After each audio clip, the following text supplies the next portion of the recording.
Good morning, Mount Olive Church. We'd like to share our Monday morning devotion this morning. My thought comes from the part of the message that talked about the Ethiopian eunuch as he sat in the chariot and as he read Isaiah 53.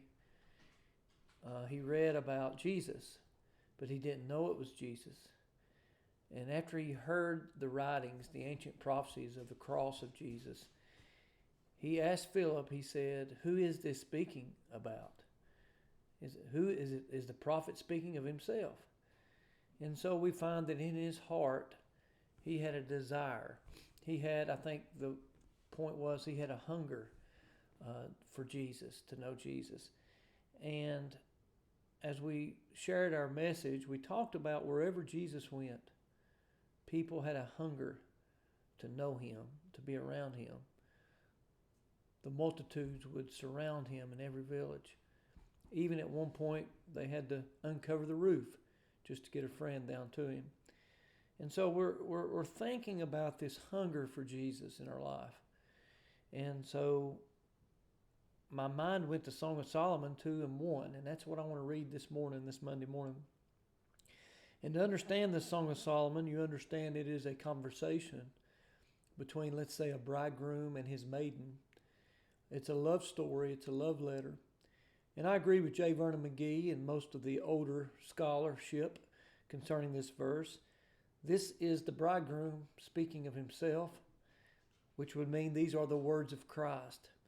I believe these are the words of Christ. And so, Song of Solomon 2 and verse 1, I am the rose of Sharon and the lily of the valleys. I am the rose of Sharon and the lily of the valleys. That speaks to our inner desire to know Jesus, because Jesus is to us the rose of Sharon. Now, I've brought with me some flowers, and when you think of a rose, you think of that being the symbol of love, of beauty, of adoration. And so we see here, if we take these words as words of Christ, he is the greatest love of our heart. He fulfills only that part of us that desires that love. He is something that we should adore. He is so special. He is the rose of Sharon, meaning he is the one who loves us and should be the object of our love. And if you look at a rose of Sharon, you can look them up. They're a little bit like these, except in the middle, as they spread out, in the middle is surrounded by a really red tint. And the symbol of Jesus' love for us is, of course, his shed blood, that he loved us and gave himself up for us. But God commendeth his love toward us, that while we were yet sinners, Christ died for us. So look at your rose of Sharon today and be reminded of how much he loves us, that he even gave his life for us. And let that motivate your Monday. But then he also says, I am the lily of the valleys. And I think of that, and I think of walking into a dark valley, the valley of despair, the valley of discouragement, the valley of anxiety and worry and fear. And then all of a sudden in that dark valley, you look over and you see those little white lilies growing.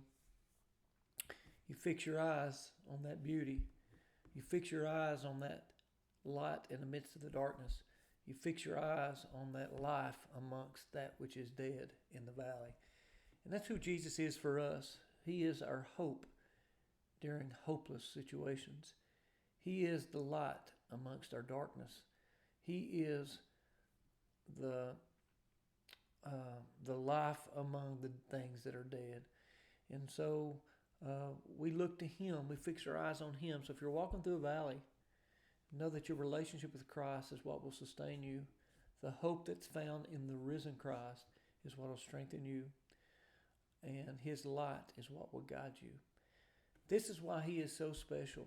This is why he is the desire of nations, the fairest of 10,000s, the bright and the morning star. Jesus Christ, our Savior.